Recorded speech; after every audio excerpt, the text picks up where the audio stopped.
students, welcome to my YouTube channel and welcome to Microbiology Lab Series. In this lab series, we will learn about different experiments pertaining to microbiology field. So first we are going to start with the microscopy. Microscopy is the basic experiment routinely used in the microbiology field. As microbiology is based on the visualization of the microorganisms, so it is very necessary to learn how to use a microscope. So what is microscopy? Microscopy is a technical field based on visualization of the small objects. Microscopy is divided into many branches. The major branches are the light or optical microscopy, electron microscopy, and scanning probe microscopy, and also an emerging field X-ray microscopy. So we are first going to start with the learning about the compound microscope, how to use a compound microscope. So before using microscope, first have a look on different parts and their functions of a compound microscope, such as eyepiece or oculenses through which we can visualize the object, and this is the arm. Objective lenses, different objective lenses are used to observe the object, such as low power 10x, 40x, that's called as high power, and finally there is a 100x, also called as isle emergent lens. This is the stage where slide is fixed. These are the stage clips. Stage control screw to move the slide, and this is the aperture. Fine focus to clear the image, and this is the coarse adjustment, also called as coarse focus, which help to move stage up and down. This is the iris diaphragm to increase or decrease the light, condenser, and this is the light source, and this is called as a base. कैसे use करते हैं वो सीखने जा रहे हैं। यहाँ से आप लोग को अभी नजर आ रही है this is the compound microscope, और सबसे पहले इसको जो है वो हम ऑन करेंगे। वो ऑन करने के लिए यहाँ से अगर आप लोग को नजर आए तो यहाँ पे ऑन ऑफ का जो है वो बटन है। Microscope is now ready. उसके बाद सबसे पहले जब भी हम माइक्रोस्कोप यूज करते हैं तो ये चीज हमेशा याद रखें कि इसके जो लेंसेज हैं, चाहे ऑक्यूलर लेंस हो या ऑब्जेक्टिव लेंस है, उनको अच्छे तरीके से जो है वो क्लीन करते हैं। पर्टिकुलरली जो ऑब्जेक्टिव लेंसेज होते हैं उनको हम ज़ाइलिन पेपर जो होता है, उन ज़ाइलिन पेपर के जो है वो हम इनको अच्छे तरीके से क्लीन करके फिर इनको जो यूज करते हैं। फिर हमारे पास अब ये बिल्कुल रेडी है। हम अपने स्लाइड बॉक्स में जाएंगे और इस स्लाइड बॉक्स में से बहुत सारी स्लाइड्स पड़ी हैं और ग्राउंड स्टैंडिंग पड़ी है। उसके बाद काफ़ी जो है सीबीसी जो है ब्लड की स्लाइड्स भी पड़ी हैं। हम इनमें से कोई भी एक स्लाइड निकालेंगे ताकि हम इसको विजुलाइज कर सकें। तो ये स्लाइड हमने ली है, और इस स्लाइड जब आप लें तो हमेशा उसकी लेबलिंग देखा करें कि वो राइट साइड है। जो लेबलिंग है वो साइड हम इसको ऊपर रखेंगे। ये हम स्टेज पे जो है इस पे फिक्स करेंगे। यहाँ पे जो इसके क्लिप्स हैं उनको फिक्स कर किया। और सबसे मेन चीज़, जब इसको हमने स्टेज फिक्स किया तो हमेशा ये चीज़ याद रखा करें कि बिल्कुल जो है वो लेंस के नीचे जो है वो आमने सामने हो। हम आगे जाएंगे तो यहाँ पे एक चीज़ याद रखें, तो माइक्रोबायोलॉजी में हमेशा 3 मेजर जो है वो लेंसेज यूज होते हैं। सबसे पहले जो है वो लो पावर होता है जिसको हम 10x कहते हैं। उसके बाद जो है वो हमारे पास होता है 40x होता है जिसको हम हाई पावर कहते हैं। उसके बाद जो है वो 100x होते हैं जिसको हम ऑयल इमर्जन लेंस भी कहते हैं, क्योंकि इस जो हम स्लाइड इस ऑयल इमर्जन लेंस पे विजुलाइज करते हैं तो उसके लिए जो है वो हमें ऑयल की जरूरत पड़ती है। ऑयल इमर्जन कहते हैं, वो जो है वो लाइट को इंटेंसिटी बढ़ा देता है, मैग्निफिकेशन में बहुत ज़्यादा जो है वो आसानी होती है। सो यहाँ पे एक और जो लेंस होता है 4x होता है, वो बहुत कम यूज होता है। अदरवाइज मेन 3 जो है वो लेंसेज माइक्रोबायोलॉजी लैब में हम यूज करते हैं। तो सबसे पहले हम 10x पे जो है वो क्यों हम स्लाइड देखते हैं, ये एक जो है, जो भी न्यू बच्चे आते हैं जिनको भी हम ट्रेनिंग देते हैं या जिनको हम सिखाते हैं, तो हमेशा यही होता है कि 10x जो होता है वो सबसे पहले यूज करें।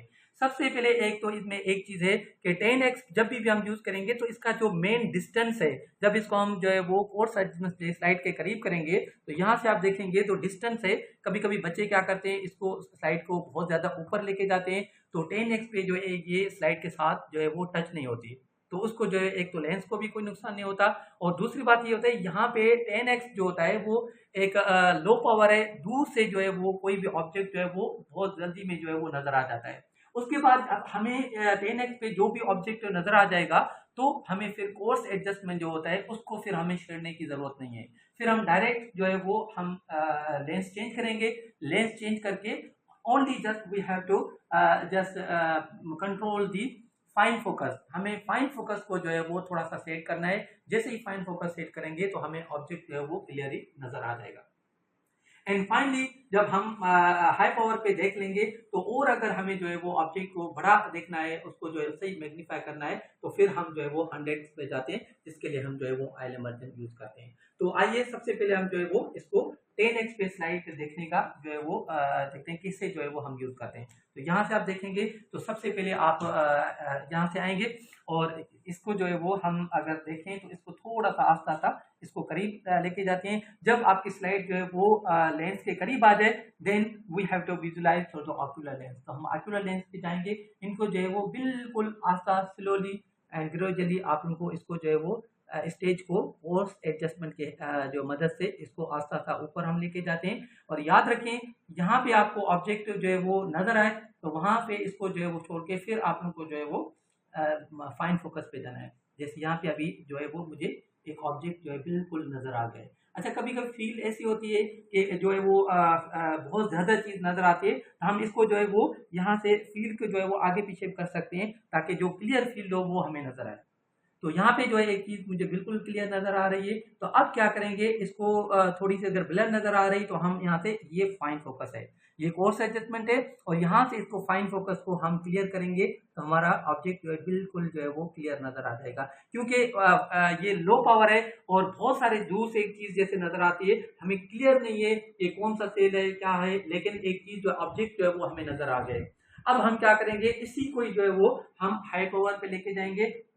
इसको जो है डायरेक्टली हम हाई पावर पे लेके गए, और इसको इसमें एक और बच्चे जो है कभी कभी गलती करते हैं कि इसको जो लेंस होता है ऑब्जेक्टिव, इसको थोड़ा सा साइड पे छोड़ देते हैं, इसको अच्छे तरीके से जो है फिक्स नहीं करते हैं, और वो फिर आराम से उसको जो है वो चलाते रहते हैं, लेकिन वो कोई चीज नजर नहीं आती। क्योंकि जब लेंस अगर जो फिक्स नहीं होगा तो वो चीज हमें ऑब्जेक्ट जो है वो कभी भी नजर नहीं आएगा। यहाँ से अगर आप लोग देखेंगे तो ये फिक्सिंग के लिए बिल्कुल आपको पता चलेगा कि ये फिक्स यहाँ पे नहीं है, जब इसको अच्छे तरीके से हम करेंगे तो ये फिक्स होगा। लो पावर ऑब्जेक्टिव लेंस 10x, यहाँ पे हम देखेंगे अगर जब हम 10x पे जो है वो स्लाइड को ऑब्जर्व करेंगे तो जो ऑब्जेक्ट हमारा होगा बिल्कुल जो है वो थिन नजर आएगा।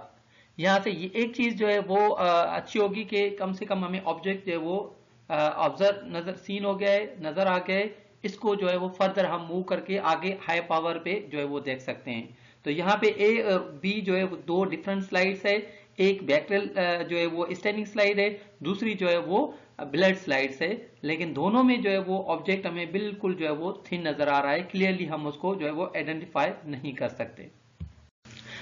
So this is the visualization on high power objective lens means 40x।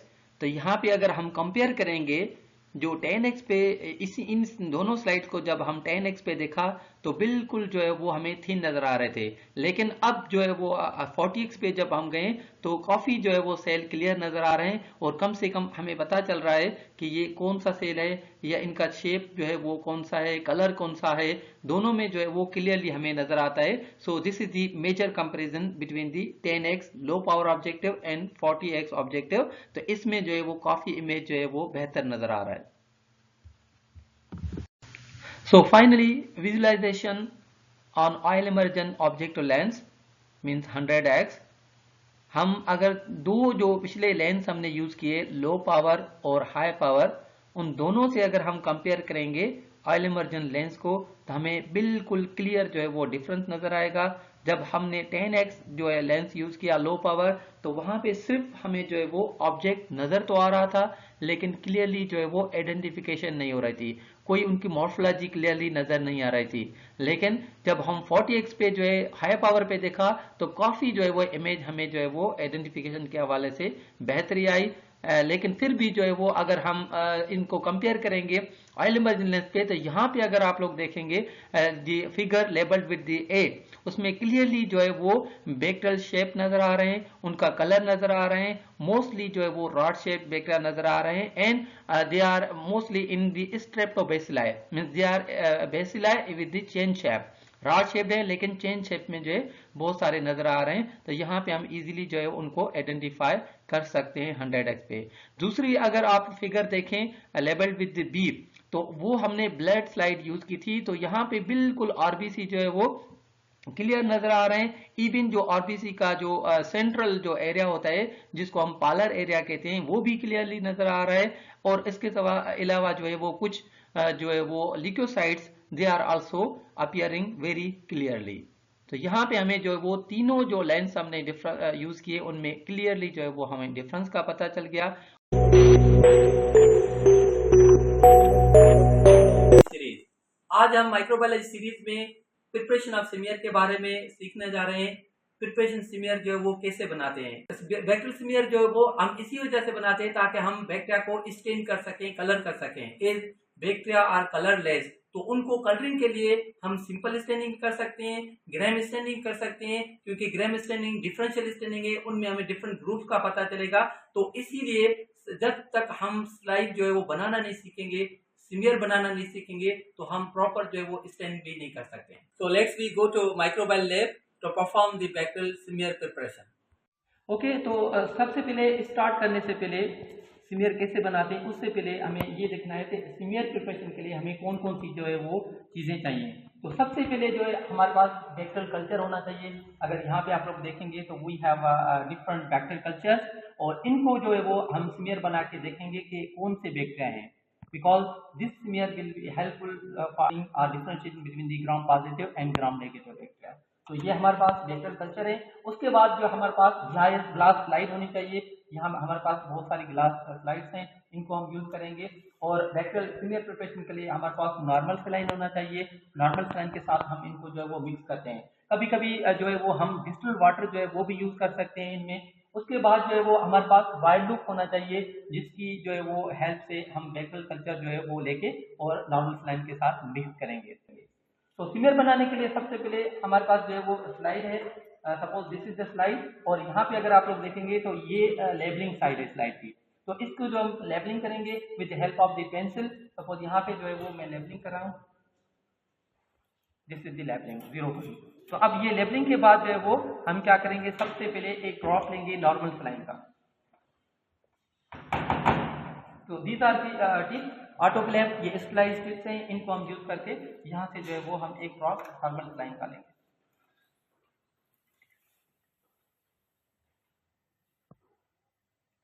Normal saline लेने के लिए बहुत हमें जो है वो एक जस्ट 1 ड्रॉप चाहिए, बिल्कुल थिन जो है वो ड्रॉप चाहिए, इसमें बहुत ज़्यादा नहीं चाहिए। कभी कभी जो है वो बच्चे क्या करते हैं, बहुत ज़्यादा जो है वो ड्रॉप ले लेते हैं और उनको फिर जो है वो ड्राई करने में बहुत ज़्यादा मुश्किल होती है। Now after the 1 drop of the normal saline, अब हम क्या करेंगे, वाइड लूप को लेंगे और इस वाइड लूप को सबसे पहले हम स्ट्राइक करेंगे फ्लेम के थ्रू।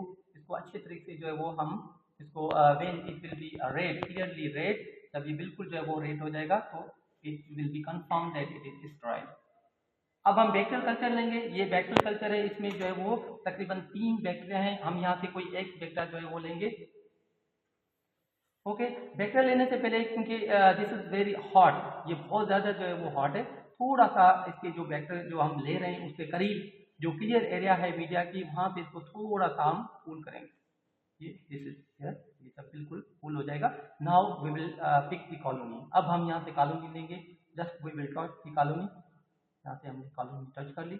इसमें कभी कभी जो बच्चे होते हैं बहुत ज़्यादा गलती करते हैं, वो पूरा जो है वो कल्चर उठा के, और जो न्यू स्टूडेंट्स होते हैं कभी कभी इवन मीडिया जो है वो भी ले आते हैं।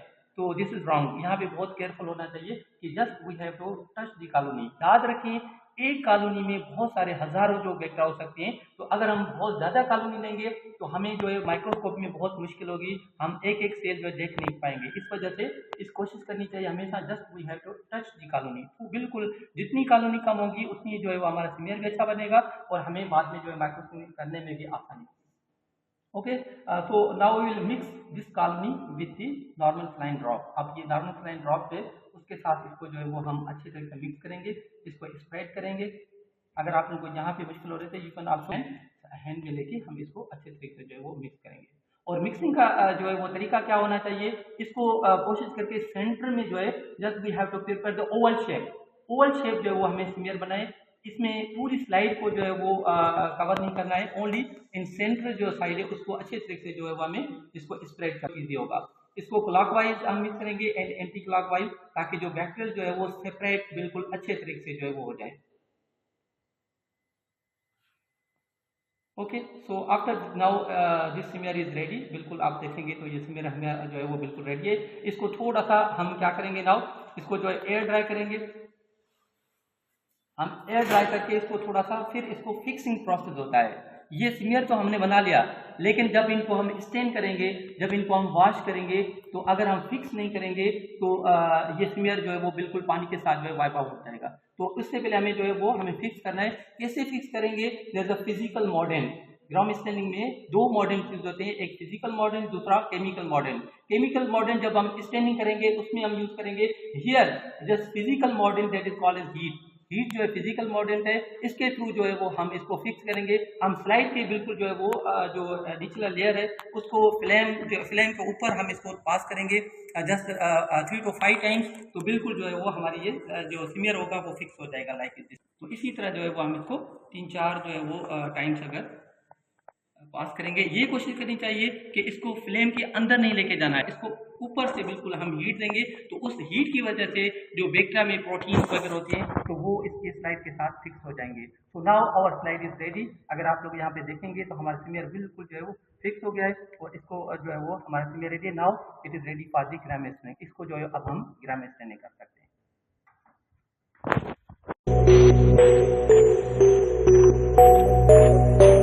In our previous lecture, we learned about preparation of bacterial smear, and in this lab series, we will study about a basic technique called as gram staining. Gram staining technique was developed by a Danish bacteriologist Hans Christian Gram in 1884. Gram staining is a differential staining used to differentiate between two large groups of bacteria such as gram-positive bacteria and gram-negative bacteria based on coloring reactions. Gram-positive bacterial cell wall is a highly thick and contains high amount of peptidoglycan, whereas gram-negative cell wall is a thin and containing high concentration of lipopolysaccharides. Reagents used in gram staining. Number 1, crystal violet, which is also called as a primary dye. Grams iodine, also called as a chemical mordant. Decolorizer, 95% alcohol or acetone. And the secondary dye, safranin. Gram-positive bacteria retain the color of primary dye crystal violet and show purple blue color, while gram-negative bacteria retain the secondary dye safranin and show pink color. So let's we perform the gram staining procedure. First of all, we will use the crystal violet for 1 minute. So after 1 minute, we will wash the slide with the water. If we observe this slide under the microscope, all the bacteria will retain the primary dye and will show the purple blue color. After the crystal violet, we will use the grams iodine and again leave for 1 minute.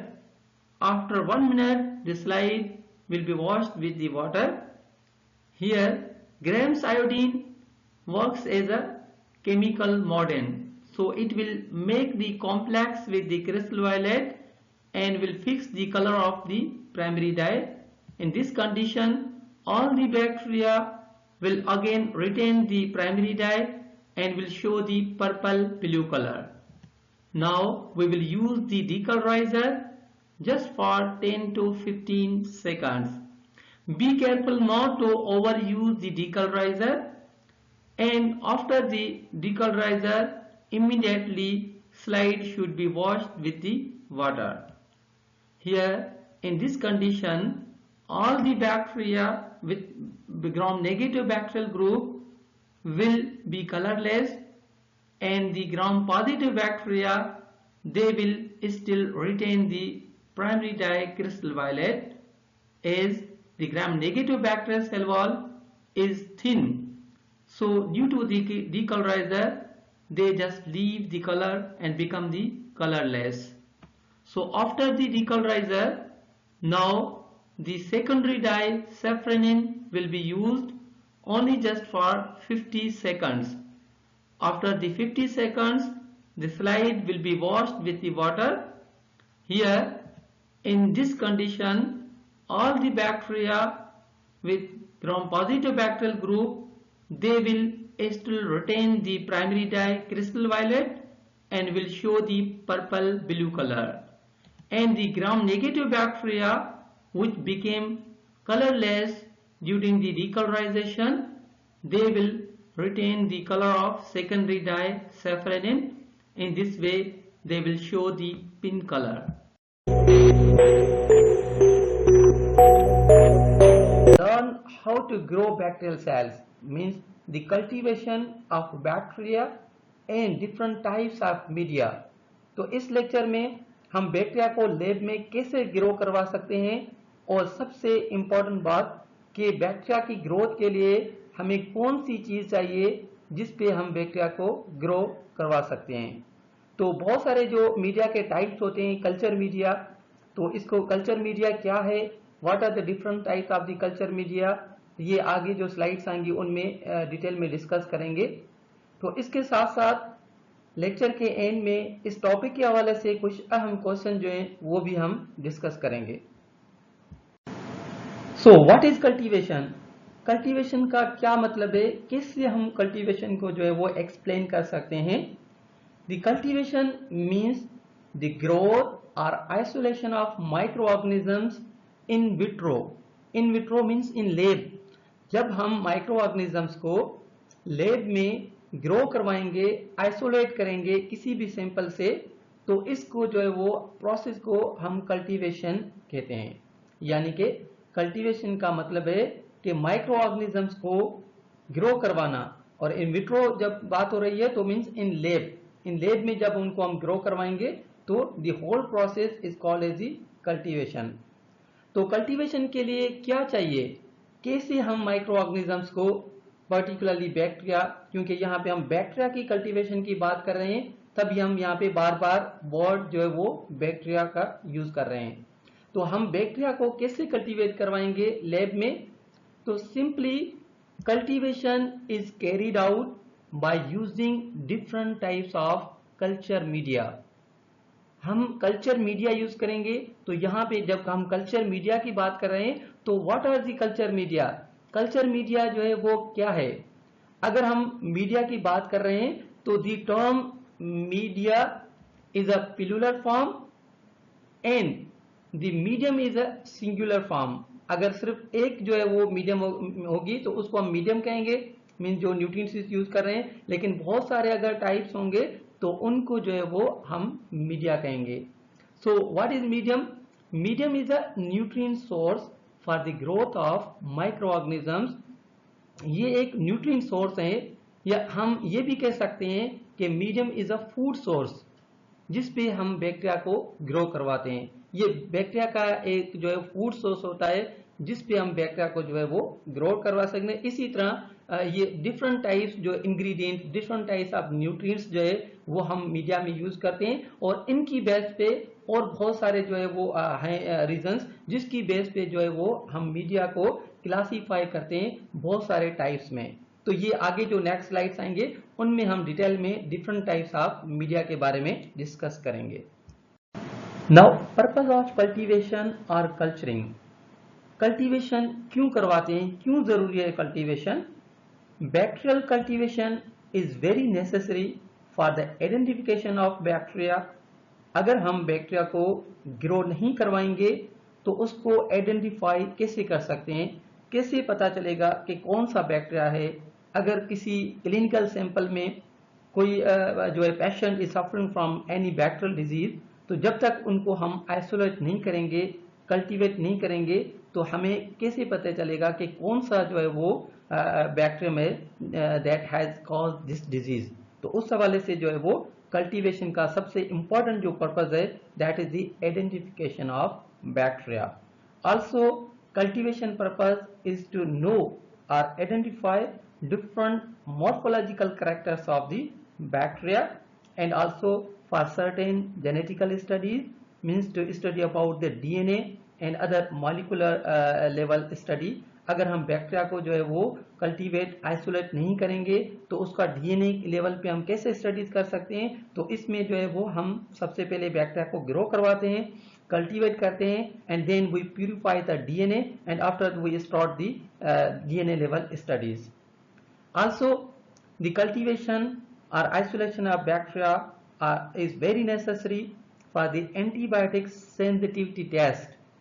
इसमें जो है वो हम कोई भी अगर patient जो है वो इफ सफरिंग एनी डिजीज, अगर हम काफी डॉक्टर जो सजेस्ट करते हैं कि ब्लड कल्चर करवाएं या यूरिन कल्चर सेंसिटिव टेस्ट करवाएं, तो उसका मतलब होता है कि अगर कोई किसी पेशेंट में ब्लड में अगर कोई माइक्रोब्स आ गए हैं और डॉक्टर को जो है वो डाउट हो रहा है कि maybe that patient is suffering from the any microbial disease और any microorganism that have enter into the blood, तो उनको आइडेंटिफाई करने के लिए और सबसे अहम बात कि कौन से एंटीबायोटिक जो है उसको इफेक्ट कर रहे हैं, किल कर रहे हैं, क्योंकि आजकल बहुत सारे बैक्टीरिया जो हैं वो एंटीबायोटिक रेजिस्टेंट हो चुके हैं। तो इस हवाले से ये टेस्ट जो है बहुत जरूरी होते हैं। यहाँ से हमें पता चलता है, इवन डॉक्टर को जो है वो इजी हो जाता है ट्रीटमेंट के लिए कि कौन से एंटीबायोटिक जो है वो इस बैक्टीरिया को जो है वो किल कर रहे हैं। तो उस हवाले से जो है आप खुद सोचें, अगर हम बैक्टीरिया को कल्टीवेट नहीं करवाएंगे, सबसे पहले अगर हम ग्रो नहीं करवाएंगे बैक्टीरिया को, तो एंटीबायोटिक डिस्क जो है, एंटीबायोटिक जो है टेस्ट कैसे परफॉर्म करेंगे। तो यहां से भी आप अंदाजा लगा सकते हैं कि बैक्टीरिया की कल्टीवेशन, आइसोलेशन, ग्रोथ की कितनी जो है वो इंपॉर्टेंस है। इसके बाद also we can do the production of different types of substances, certain enzymes. बहुत सारे जो है बैक्टीरिया एंजाइम्स प्रोड्यूस करते हैं, तो उस हवाले से भी जो है वो हम बैक्टीरिया को कल्टीवेट करके बहुत सारे जो एंजाइम्स होते हैं उनको प्यूरिफाई करके एंड वो यूज इन फॉर डिफरेंट जो है वो purpose. Also, the cultivation is important for the maintenance of stock culture. काफी ऐसे बैक्टीरिया होते हैं जिनकी हम बार बार जो स्टडी करते हैं, तो उनको जो है वो हम प्यूरिफाई करके प्योर कल्चर बना के उनको जो है वो हम स्टॉक कल्चर करते हैं। हम जैसे ग्लाइसरॉल हो गया, तो ग्लाइसरॉल वगैरह में प्रिजर्व करके उनको रखते हैं, और जब भी उनकी दोबारा जरूरत पड़ती है तो उनको हम दोबारा लैब में मीडिया पे जो है वो ग्रो करवाते हैं। Pure culture, what is a pure culture? A culture in which only one species or strain or clone is grown, this is called as a pure culture. A pure culture is a population of cells growing in the absence of other species or types. यानी कि सिर्फ अगर cells from the single species, किसी भी जो वो एक bacterial species के सेल्स हम सेपरेट करें, उनको ग्रो करवाएं, और जो है दूसरे जो बैक्टीरिया के कोई भी सेल्स ना हो, तो this culture is called as the pure culture. So pure culture is always obtain from the mix culture. तो मिक्स कल्चर और प्योर कल्चर में क्या डिफरेंस है? अगर यहाँ पे आप लोग देखेंगे तो this is the mix culture plate. ये एक मिक्स कल्चर प्लेट है जिसमें बहुत सारे बैक्टीरिया जो है वो ग्रो कर चुके हैं। तो यहाँ से एक मिक्स कल्चर से हम जो है वो सेपरेट इसको अगर हम करें तो you can compare easily. This is the pure culture. These are the cells from one species and that have been grown and separated in a new medium, so this is called as the pure culture. A pure culture may originate from a single cell or single organism. A pure cultures are obtained by using variety of special techniques. तो हम pure culture को, जिसको हम एक्जेनिक culture भी कह सकते हैं, तो इसको जो है वो हम कैसे जो है वो सेपरेट करेंगे, कैसे जो है वो मिक्स कल्चर को हम प्योर कल्चर जो है वो कर सकते हैं through different techniques such as quadrant जो स्ट्रीक मेथड होता है, 4-वे स्ट्रीक मेथड जो है वो उसके थ्रू कर सकते हैं, बॉल प्लेट मेथड कर सकते हैं। तो these type of the techniques can be used to prepare the pure cultures. Agar. What is the agar? Agar was first introduced in media by Walter Hess, assistant of Robert Koch and his wife Fanny Hess. तो इसकी जो है वो हम detail में इसके बारे में पूरी जो है स्टोरी जो है रॉबर्ट कोक के हवाले से, वो हिस्ट्री ऑफ माइक्रोबायोलॉजी हमारे लेक्चर्स यहाँ पे यूट्यूब पे अपलोडेड है, उसमें जो है वो हमने डिटेल में बताया हुआ है कि Robert Coke he was so much worry about the isolation of the bacteria. ये सॉलिड मीडिया पे जो है वो बैक्टीरिया की कॉलोनीज जो है वो देखना चाहते थे, लेकिन इसको कोई भी सॉलिडिफाइंग एजेंट जो है वो नहीं मिल रहा था। तो बाद में जो है वो उनकी जो असिस्टेंट जो है they suggested the idea of using the agar and that become very much successful. So agar जो है वो क्या है, कहाँ से हम एगर जो है वो लेते हैं? Agar is a polysaccharide extracted from marine अल्जी।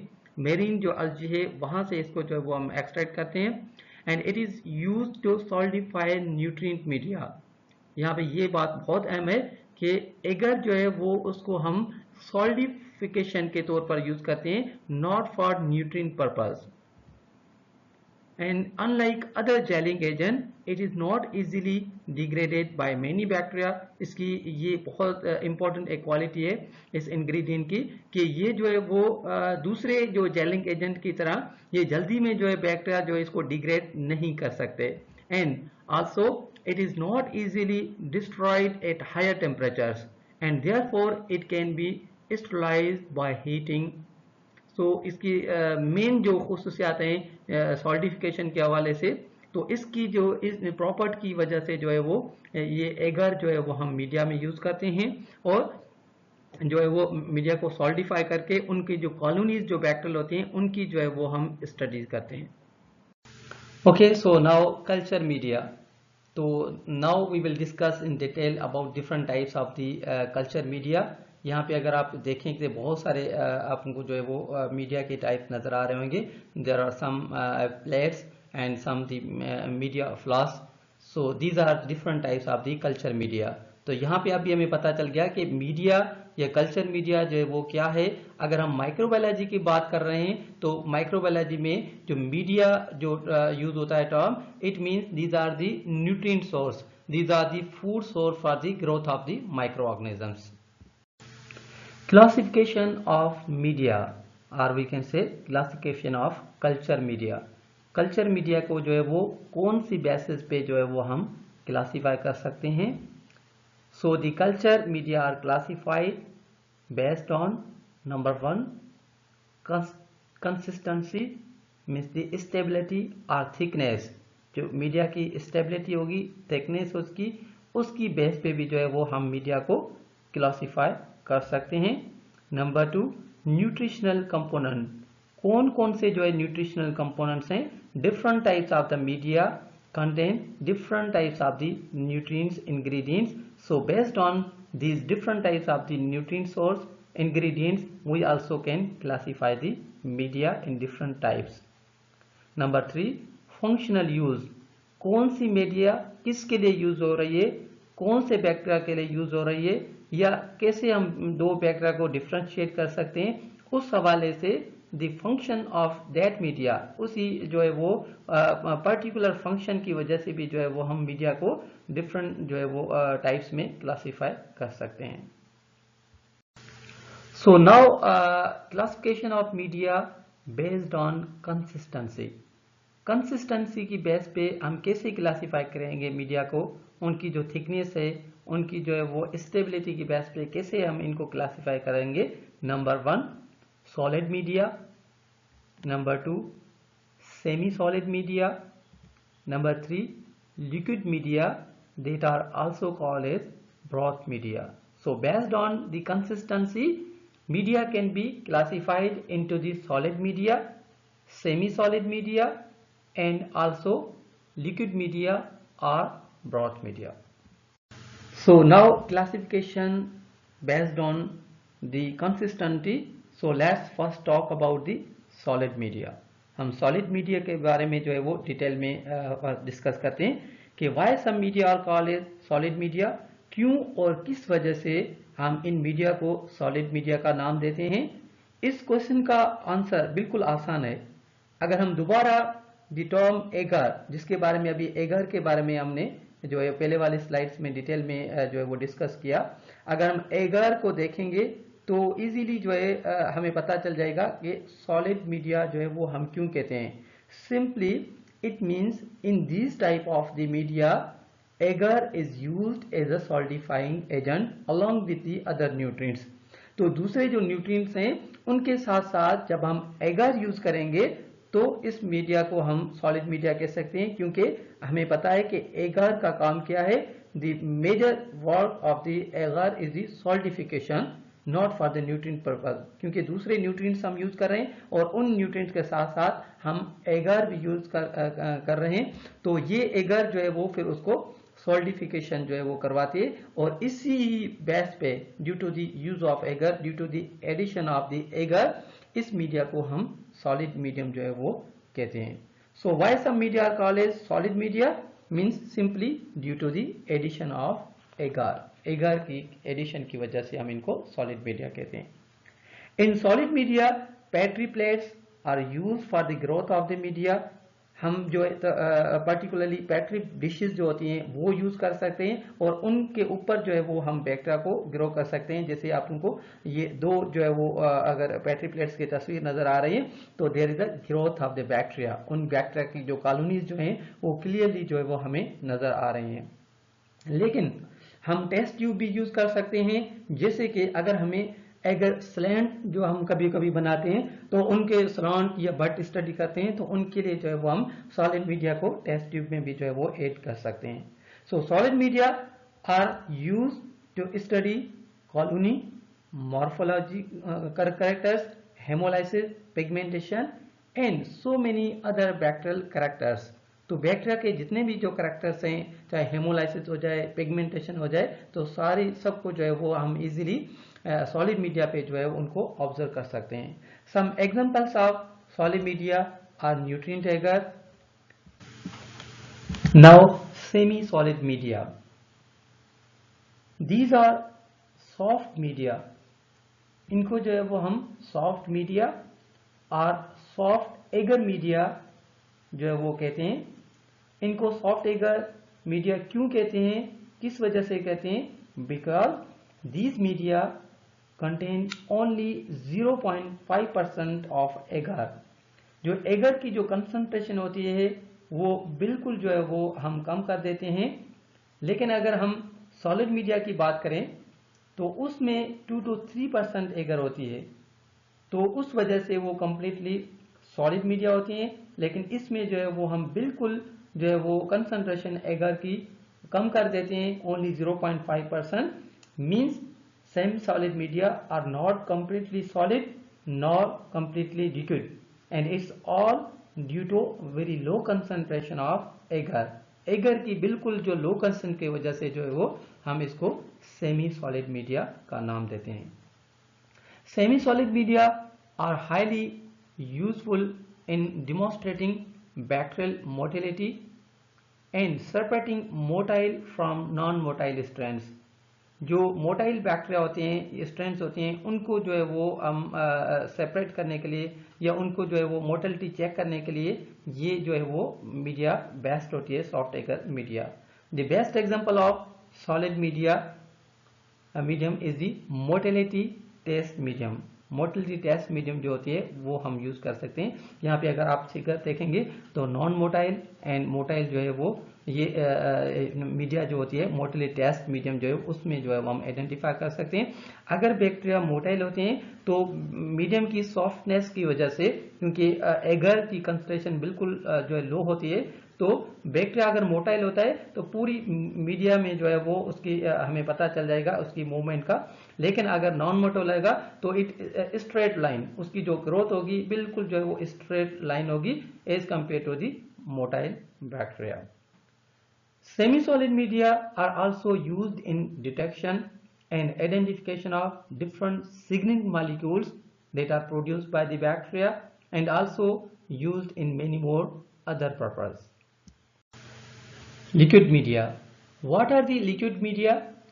Liquid media are also called as broth media, means without agar, no any addition of agar, जिसमें हम बिल्कुल जो है वो एगर यूज नहीं करते। यहाँ पे अगर हम देखें सॉलिड मीडिया में क्या कर रहे थे, हम 2 to 3% एगर यूज किया हमने, और सेमी सॉलिड में ओनली जस्ट 0.5% एगर जो है वो हमने ऐड की। But in liquid media there is no in addition of the agar, agar को बिल्कुल हम यूज नहीं कर सकते। इसी वजह से जो है वो इसमें कोई भी सॉल्डिफिकेशन नहीं है रही, और तभी इसके जो है वो हम कहते हैं it is a liquid media. Liquid media are always kept in test tubes, bottles or flasks. In this type of the media, bacteria grow uniformly producing turbidity. तो बैक्टीरिया क्या करता है, इसमें टर्बिडिटी शो करता है। यानी कि अगर हम लिक्विड मीडिया और सॉलिड मीडिया के बैक्टीरियल ग्रोथ में डिफरेंस करें तो सॉलिड मीडिया जो प्लेट्स होंगी उन पे कॉलोनीज जो है वो अपीयर हो जाती हैं, और उनकी ग्रोथ जो है वो इजीली हम चेक कर सकते हैं कि बैक्टीरिया की ग्रोथ हुई है या नहीं है। लेकिन in liquid media it is little bit difficult to confirm the growth, क्योंकि उनमें हमें डायरेक्ट जो है वो कॉलोनीज तो नजर नहीं आएंगी, but we can just check the turbidity. हम टर्बिडिटी जो है वो उसको चेक कर सकते हैं कि जो है बैक्टीरिया ग्रोथ हुई है या नहीं हुई है। अच्छा, यहाँ पे जो है वो काफ़ी जो न्यू स्टूडेंट होते हैं उनको जो है वो ग्रोथ लिक्विड मीडिया में चेक करना थोड़ा मुश्किल लगता है, क्योंकि टर्बिडिटी कैसे पता चले कि बैक्टीरिया अगर थोड़ी सी भी ग्रोथ हुई है कि either it is a turbid और नॉट। अगर बहुत ज़्यादा ग्रोथ हुई है फिर तो काफ़ी जो है वो डिफरेंस पता चल जाएगा। लेकिन इसके लिए जो फिर हम क्या करते हैं, we just also prepare one control media, एक टेस्ट ट्यूब हम बनाते हैं जिसको जो है वो हम कंट्रोल का नाम देते हैं नेगेटिव कंट्रोल का।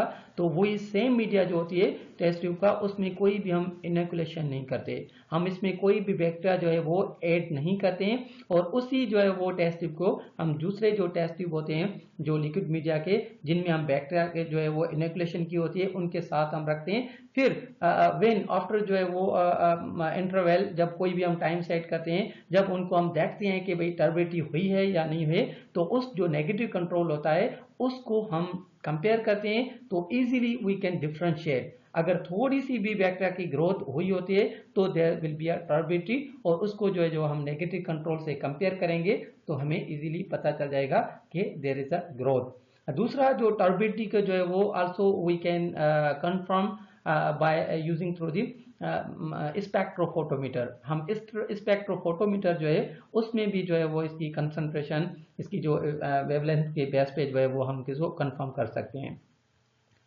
बैक्टीरियल जो लिक्विड मीडिया होते हैं mostly used in inoculum preparation. जो बैक्टीरिया का इनोकुलम हम बनाते हैं, किसी भी जो है वो मीडिया में जब इनोकुलेशन करते हैं तो उसका जो है पहले इनोकुलम बनाने के लिए भी जो हम ये मीडिया यूज कर सकते हैं। और blood culturing and sensitivity testing, जो ब्लड कल्चरिंग और सेंसिटिविटी टेस्ट में जो हम इनोकुलम यूज कर सकते हैं उसमें भी हम ये यूज कर सकते हैं। और बहुत सारे जो दूसरी जो मीडिया बनाते हैं उनमें हम जब हम मीडिया की अगर इनोकुलेशन करें कि बजाय कि हम सॉलिड जो है वो कॉलोनी लें, तो जो लिक्विड जो इनोकुलम होगा, जो बैक्टीरियल कल्चर होगा, तो इजीली बहुत जल्दी जो है वो ग्रो कर लेता है। इसी वजह से जो है वो liquid media are so important. और इसको जो है वो हम बैक्टीरियल जब सेंसिटिविटी जो टेस्ट जो ऑलरेडी हमने डिस्कस किया है, तो उसमें भी जो है वो इसको बहुत ज़्यादा जो है वो इम्पोर्टेंस है कि उसमें भी हम तकरीबन जो है ये लिक्विड मीडिया जो कल्चर होता है उसको हम यूज़ करते हैं। Now classification of media based on nutritional components. Nutritional components, nutrient की बेस पे हम मीडिया को कैसे क्लासीफाई करेंगे। Number 1 simple media, number 2 complex media, number 3 synthetic और also called as chemically defined media. Now simple media, based on the nutritional substances. So what are the simple media? Simple media are also called as basal media. इनको जो है वो हम basal media भी कहते हैं. This medium is used for general purpose, यानी कि इस मीडियम को आमतौर पर हम बैक्टीरिया के दोनों ग्रुप्स यानी कि gram positive and gram negative grow करने के लिए यूटिलाइज करते हैं. But simple media support mostly non fastidious bacteria, not fastidious bacteria. तो फैस्टिजियस और नॉन फैस्टिजियस में क्या डिफरेंस है? इन दोनों को जो है वो हम डिफरेंस नाम क्यों दिया गया है? तो fastidious are those bacteria which need extra source of nutrients or need high amount of nutrients, while non-fastidious bacteria do not require extra specific or special nutrients but they can grow on simple media. मतलब fastidious वो bacteria हैं जिनके लिए हम special nutrients जैसे blood हो गई या सीरम हो गई, इस तरह कुछ स्पेशल जो न्यूट्रिएंट्स होते हैं, जब तक वो हम मीडिया में ऐड नहीं करेंगे तो फैस्टिजियस बैक्टीरिया विल नॉट ग्रो, वो ग्रो नहीं करेंगे. तो सिंपली यहां से अगर हम कंपेयर करें तो नॉन फैस्टिजियस जो होंगे उनको ये स्पेसिफिक एक्स्ट्रा न्यूट्रिएंट्स जो नहीं चाहिए, इसी वजह से जो है वो they can grow on simple media. The examples of the simple media are peptone water, nutrient agar and nutrient broth. Now complex media. Complex medium is also one type of the media classified based on nutritional components. तो इसको भी जो हम nutritional component के base पे जो है वो classify करते हैं. This type of medium is also called as non-synthetic or non-defined medium. Complex media have special ingredients. This is the important point, that the complex media have a special ingredients, and the ingredients found in complex media are obtained from natural materials and with unknown chemical composition, with unknown concentration, such as yeast extract, beef extract, peptone or casein hydrolysate. Means not 100% confirmed concentration. So in this way these are the some nutrients that are used without concentration, without known concentration. So an example of complex medium is blood agar. Blood agar is the best example of the complex medium. Now synthetic, also called as defined media. Synthetic media contain the exact concentration of ingredients, और इसी वजह से इस medium को हम chemically defined medium भी कहते हैं. Means all the components are known with exact quantity of each component. The best example of synthetic medium is peptone water medium, which contains 1% of peptone and 0.5% of NaCl in water. Now classification of media based on functional purpose. Working base पे जो है वो जो classification है media की. So the media included under this type of the classification are selective media, differential media, enriched media, transport media, indicator media and anaerobic media. Now what are the selective media? Selective media का क्या मतलब है? इनको selective term क्यों दिया गया है? The selective media are those type of media which support or enhance the growth of particular bacterium or group of bacteria. तो इनको सेलेक्टिव इसी वजह से कहते हैं क्योंकि ये मीडिया किसी खास बैक्टीरिया को, किसी खास बैक्टीरियल ग्रुप को सिर्फ ग्रो करवाता है, not for the others. Means inhibit the growth of the other types of the bacteria. तो इसके अगर हम एग्जांपल्स देखें तो यहाँ पे आप देखेंगे the MacConkey's agar medium and EMB agar medium and so on others, बहुत सारे और भी जो है वो इसके एग्जांपल्स जो है वो हैं। तो यहाँ पे अगर हम देखें मैकोनकीज एगर मीडियम, तो मैकोनकीज एगर मीडियम को हम सेलेक्टिव मीडिया किस वजह से कह सकते हैं, because the MacConkey's agar medium only support और enhance the growth of gram negative bacteria. इसमें सिर्फ जो है वो ग्राम नेगेटिव बैक्टीरिया जो है वो ग्रो कर सकते हैं, not the gram positive bacteria. तो इसी वजह से इसको जो है वो हम सेलेक्टिव मीडिया कह सकते हैं। And now if we talk about the EMB medium, so eosin methylene blue agar medium जो है it is also enhance the growth of the gram negative bacteria, but particularly the enteric gram negative bacteria. जो intestine में जो bacteria तकरीबन जो resided करते हैं, तो एंटेरिक बैक्टीरिया को जो है ग्रोथ करने के लिए this media is also called as the selective media for the growth of the enteric gram negative bacteria. Now differential media. Differential media, what are the differential media? Differential media are used to differentiate between two types of the bacteria on same medium. यानी कि दो different group bacteria अगर एक ही plate पे grow करें और उनको हम इजीली डिफरेंशिएट करें based on colouration, based on the production of the different pigments, तो उस मीडिया को हम डिफरेंशियल मीडिया कहते हैं। The examples of differential media are MacConkey's agar medium and also blood agar medium. तो हम अगर मैकोनकी एगर की बात करें तो मैकोनकीज agar medium is also selective, क्योंकि हम अभी पढ़ चुके हैं कि मैकोनकी एगर जो है वो selective medium भी है और differential medium भी इसको कह सकते हैं। selective क्यों है, क्योंकि only gram negative bacteria can grow on MacConkey's agar medium। अब आ रहे हैं कि इसको हम डिफरेंशियल क्यों कहते हैं। डिफरेंशियल इसी वजह से कह सकते हैं because the two different groups of the gram negative bacteria based on the fermentation, means lactose fermenter and lactose non fermenter. जो नॉन लैक्टोज फर्मेंटर्स होते हैं जो ग्राम नेगेटिव में, इनमें जो है ये डिफरेंशिएट करता है। यहाँ पे अगर आप देखेंगे तो here these pink colonies are means lactose fermenters. These are the lactose fermenters, and while other the colorless or without pin color colonies, these are the non-lactose fermenters. तो जो बैक्टीरिया दो ग्रुप्स अगर जो है वो मैकोनकीज पे ग्रो करेंगे उनको हम इजीली डिफरेंशिएट कर सकते हैं, such as lactose fermenters and non lactose fermenters. इसके बाद अगर हम ब्लड एगर की बात करें तो ब्लड एगर की जो है वो उस पे दो ग्रुप्स जो है बैक्टीरिया के ग्रो करते हैं, such as haemolytic bacteria and non haemolytic bacteria.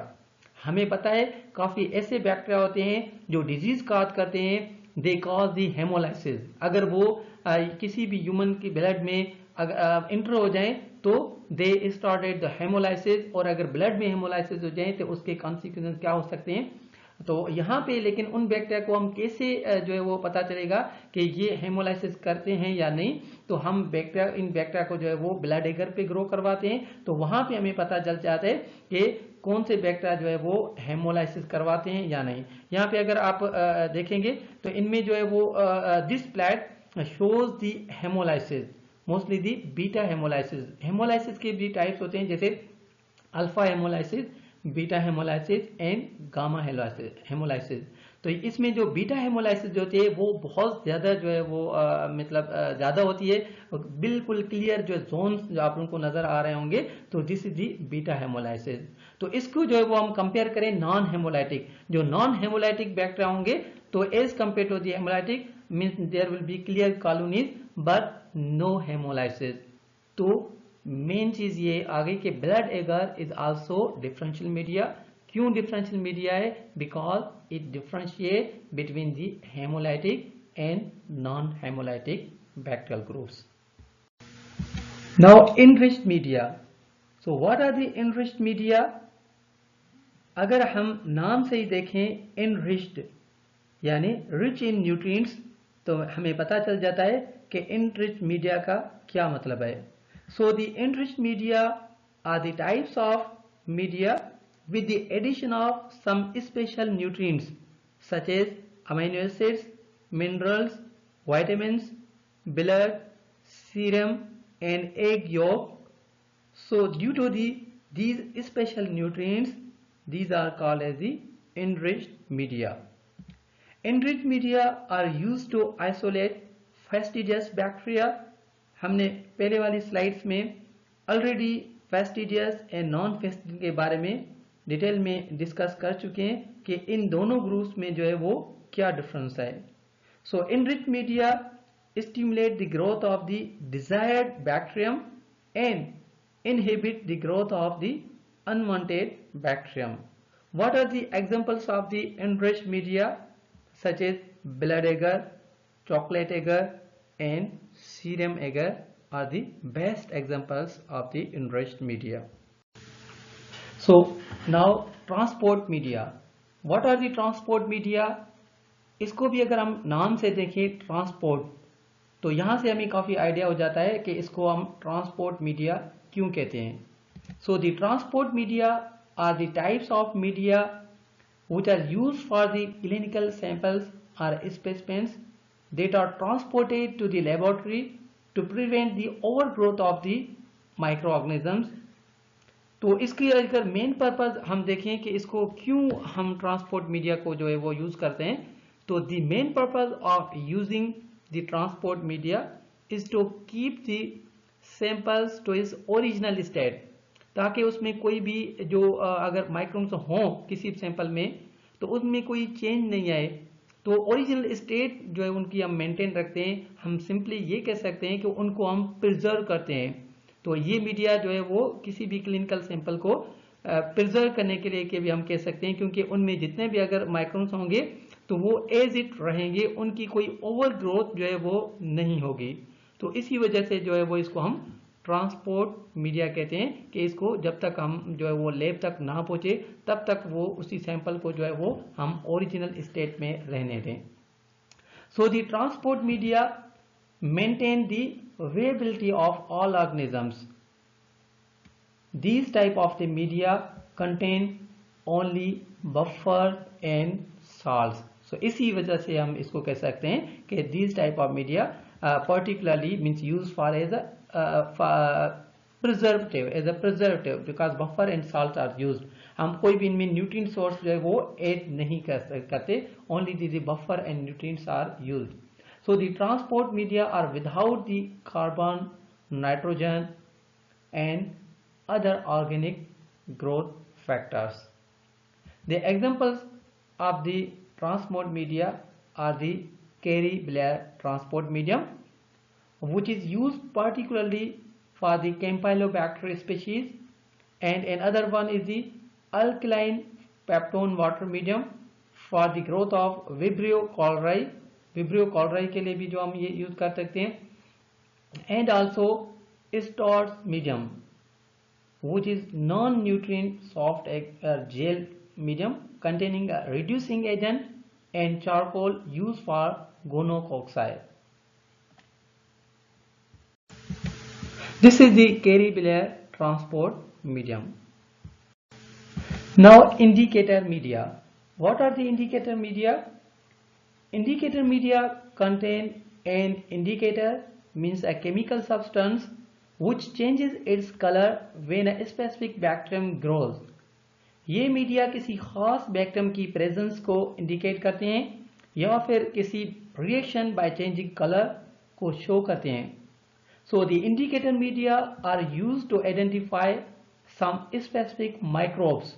क्योंकि ये इंडिकेट करवाते हैं तो उसकी प्रेजेंस को, तो इसी वजह से हम किसी खास बैक्टीरिया को आइडेंटिफाई भी कर सकते हैं उसकी जो कैरेक्टरिस्टिक को. सो द इंडिकेटर मीडिया के बहुत सारे जो है वो टाइप्स हैं, such as Wilson Blair medium और bismuth sulphide agar, which is used to isolate Salmonella typhi, which form black colonies by reducing sulfate to sulfide. और इस मीडिया के एग्जांपल्स में मेकॉनकीज एगर मीडिया भी आ सकता है, क्योंकि there is a production of pin colonies. जब पिन कॉलोनीज प्रोड्यूस होंगी, that media will indicate there is a lactose fermentation. और इसके साथ साथ मैनिटोल सॉल्ट एगर, जिसको हम MSA मीडिया भी कहते हैं, that is particularly use for the staphylococcus aureus.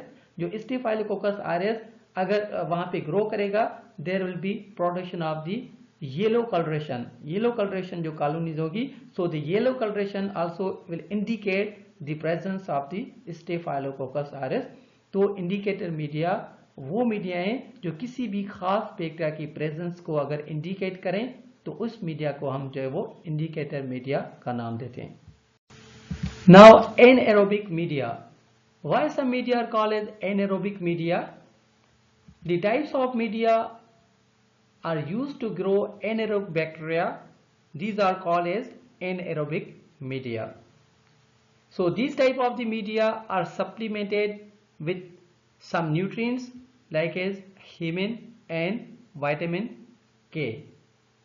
Anaerobic media contain sodium thioglycolate in the medium, which consumes the oxygen and permits the growth of obligate anaerobes. Moreover, the boiling the medium serves to expel any dissolved oxygen. The best example of the anaerobic media is the thioglycolate broth medium. You can see here this figure where different types of the anaerobic bacteria grow differently on the medium. What is nutrition? Nutrition जो है वो क्या है, nutrition को कैसे हम जो है वो डिफाइन कर सकते हैं? So the process, it is a process of obtaining the food. Simply इसको हम कह सकते हैं कि ये ऐसा प्रोसेस है जहां से हम फूड जो है वो ऑब्टेन करते हैं, means obtaining of the food. This whole process will be called as nutrition. उसके बाद nutrients, what are the nutrients? Nutrients जो है वो क्या है? The substances required as food source are the substances used in biosynthesis and energy production. किसी भी biosynthesis के लिए या एनर्जी प्रोडक्शन के लिए जो एलिमेंट्स, जो सब्सटेंस रिक्वायर हों, तो उनको जो है वो हम कह सकते हैं कि these are the nutrients. Macronutrients और मैक्रो एलिमेंट्स, कुछ ऐसे न्यूट्रिएंट्स होते हैं जिनको हम मैक्रोन्यूट्रिएंट्स कहते हैं या मैक्रो एलिमेंट्स भी कहते हैं। तो इनको मैक्रो न्यूट्रिएंट्स या मैक्रो एलिमेंट्स क्यों कहते हैं, किस वजह से कहते हैं? Means the nutritional substances required by micro organisms in large quantities. ऐसे जो है वो सब्सटेंसेस जो हायर मीन्स जो है कंसंट्रेशन में, लार्ज क्वांटिटी में, ज्यादा क्वांटिटी में अगर चाहिए, तो उनको जो है वो हम मैक्रो न्यूट्रिएंट्स या मैक्रो एलिमेंट्स कहेंगे। और इनमें आप देखेंगे अगर एग्जांपल्स में, तो मोस्टली जैसे carbon, oxygen, nitrogen, sulphur, phosphorus, potassium, calcium, magnesium and iron. So these all are the components that are required in large quantities, and due to the large quantities they are called as the macronutrients or macro elements. उनके against में अगर दूसरा देखें कि some elements they are called as the micronutrients or micro elements or trace elements. कुछ और nutrients होते हैं, कुछ और सब्सटेंस होते हैं जिनको हम जो है माइक्रो न्यूट्रिएंट्स कहते हैं। क्यों इनको जो है वो माइक्रो न्यूट्रिएंट्स कहते हैं? Means these are the nutritional substances that are required in very low concentration. बिल्कुल जो है वो कम कंसंट्रेशन में मीन जो है वो हमें चाहिए, तो उनको जो है वो हम माइक्रो न्यूट्रिएंट्स कहेंगे। उनमें अगर हम देखेंगे कौन सा एग्जांपल आ रहे हैं, इनमें तकरीबन अगर ट्रेस एलिमेंट्स की बात करें तो मोस्टली जो है जैसे मैंगनीज हो गया, zinc, cobalt, molybdenum, nickel and copper. So these are all called as the trace elements. अब इन दोनों को जो है वो अगर हम थोड़ा सा कंपेयर करें, यहाँ पे काफी बच्चे होते हैं जिनकी वाइवा वगैरह में जो है वो थोड़ी सी मिस्टेक कर लेते हैं। वो क्या करते हैं, टर्म को देते हैं। जैसे किसी ने पूछा भाई what is difference between the macro nutrients and micro nutrients, तो वो मैक्रो वर्ड जो देखो उसको कहते हैं कि मीन्स लार्ज। वो कभी कभी बच्चे जो है वो गलती से बोलते थे कि ऐसे न्यूट्रिएंट्स जिनकी जो है वो साइज बड़ी हो तो उनको मैक्रो न्यूट्रिएंट्स कहते हैं, लेकिन ये गलत है। यहाँ पे जो मकसद है, तो एक्चुअली दी मैक्रो न्यूट्रिएंट्स और माइक्रो न्यूट्रिएंट्स का मेन मकसद है कि ऐसे न्यूट्रिएंट्स जो ज्यादा क्वांटिटी में अगर चाहिए तो उनको हम मैक्रो न्यूट्रिएंट्स कहेंगे, और जो बिल्कुल कम लो कंसंट्रेशन में अगर जो है वो चाहिए तो उनको हम माइक्रो न्यूट्रिएंट्स या मोस्ट कॉमन जो टर्म यूज होता है ट्रेस एलिमेंट्स कह सकते हैं। Now some important questions related to this topic. Number 1, what is an indicator? What do you know about an indicator medium? Why are some microorganisms called as fastidious microorganisms? Why some media are called as selective while others are called as differential media? What is the importance of transport medium? What is EMB agar medium and its usage? Differentiate between hemolytic and non-hemolytic bacteria. What is difference between pure culture and axenic culture? What is the role of sodium thioglycolate in anaerobic medium? Which types of bacteria are identified or confirmed in mannitol salt agar medium?